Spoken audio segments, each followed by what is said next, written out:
Bonjour à toutes et à tous, bienvenue au Café Change dans la rubrique « Et toi, t'en penses quoi ?», l'occasion de réfléchir le temps d'un café à quelques questions importantes que nous pouvons nous poser les uns et les autres.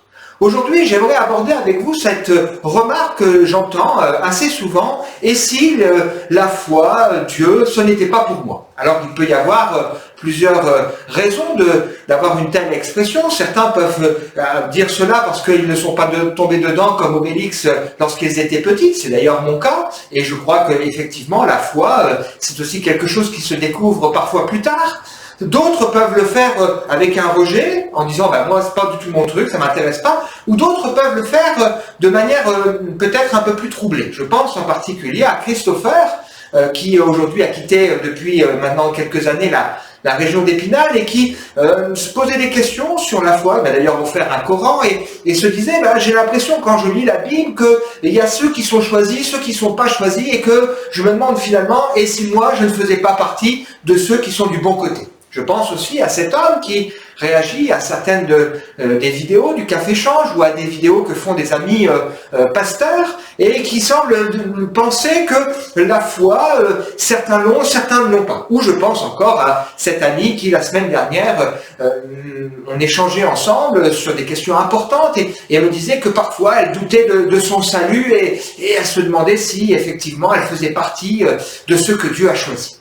Alors, il me semble que on ne va pas rentrer ici dans un débat théologique qui a pu donner de nombreux livres et qui a pu même parfois diviser l'Église, mais il me semble qu'il est intéressant d'avancer trois arguments qui font relativement consensus et qui finalement sont importants pour aborder cette question de manière tout à fait pratique. Le premier argument, c'est de se rappeler que le salut est à l'initiative de Dieu.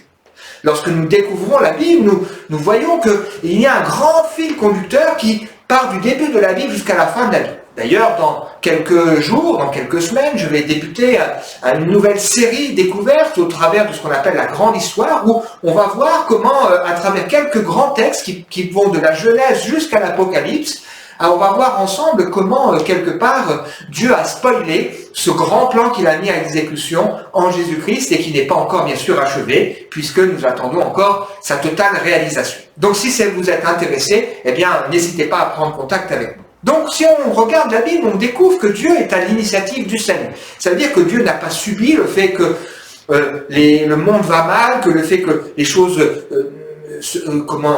les gens s'éloignent de la foi, ne s'intéressent pas, mais on découvre que Dieu, de toute éternité, a prévu un grand plan qu'il met à exécution à travers une personne qui s'appelle Jésus-Christ. Et si Dieu est à l'initiative du salut sur le plan de l'humanité, il est aussi à l'initiative du salut sur le plan individuel.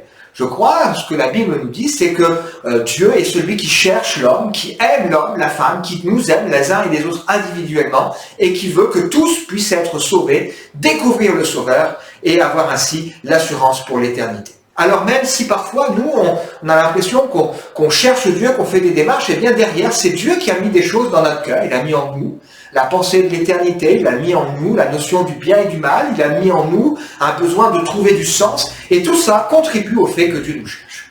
Le deuxième argument qui me semble intéressant de souligner ici, c'est que la base de la relation avec Dieu, c'est la foi, c'est-à-dire la confiance. L'idée, c'est pas seulement de croire en Dieu, mais c'est de lui faire confiance, c'est quelque part de se confier à lui. C'est-à-dire, il y a une forme de lâcher prise en disant, ok, je peux pas, il y a des choses que je peux pas faire, mais toi tu peux, alors je lâche prise, je te fais confiance. Ça c'est une notion importante parce que parfois certains ont le sentiment que la foi est basée sur la peur. Je me souviens de cet ami qui est venu il y a une dizaine de jours au Café Change, me poser des questions sur ce lieu et qui me dit, oui, ma mère, elle a la foi, mais elle a la foi pour de mauvaises raisons, elle est basée sur la peur. Mais c'est pas la relation que Dieu veut que nous ayons avec lui. Il veut que nous apprenions à comprendre qu'il nous aime, qu'il prend soin de nous, et il veut nous inviter à lui faire confiance, c'est-à-dire à le prendre au mot. Et là, on va découvrir ensemble que la foi, c'est pas la foi de Raphaël ou la foi de un tel ou un tel, mais la foi, la confiance, c'est le fait de comprendre qui est Dieu, ce qu'il nous promet, ce qu'il nous a dit, et de prendre Dieu au mot, de faire ce qu'il nous dit en rapport avec ça. Si la Bible nous explique, par exemple, que aux hommes, le salut est impossible, mais que tout est possible à Dieu, que c'est un miracle, si elle nous explique que Dieu qui a aimé le monde a donné Jésus, et que celui qui place sa confiance en lui pourra être sauvé, eh bien la confiance, la foi, c'est de se confier en Dieu et de dire, ok, je comprends, je ne peux pas me sauver moi-même, mais je choisis dans ma vie de me confier en Jésus. Je comprends que Jésus sur la croix est mort pour porter sur lui le poids de mes fautes. Enfin, le troisième argument important qu'il me semble intéressant d'avancer ici, c'est que si on considère ces deux premiers arguments, Dieu à l'initiative, une question de confiance, on pourrait avoir le sentiment que finalement nous n'avons rien à faire. Et ça, c'est un tort. La Bible nous montre que chaque personne est responsable et doit à un moment donné prendre position.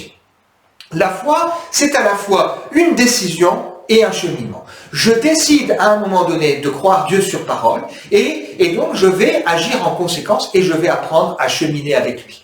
Je vais faire ce que Dieu me dit. Il me dit que si quelqu'un l'invoque, eh bien il n'est pas injuste pour ne pas entendre cette prière. Si quelqu'un croit dans son cœur que Dieu a ressuscité Jésus d'entre les morts et s'il le confesse que de sa bouche, eh bien il sera sauvé, eh bien c'est prendre Dieu au mot et agir en conséquence. Ainsi la foi n'est pas quelque chose dont nous ne sommes pas responsables, mais c'est aussi un choix et une décision, un cheminement qu'il est nécessaire pour notre vie. Voilà quelques arguments importants autour de cette grande question.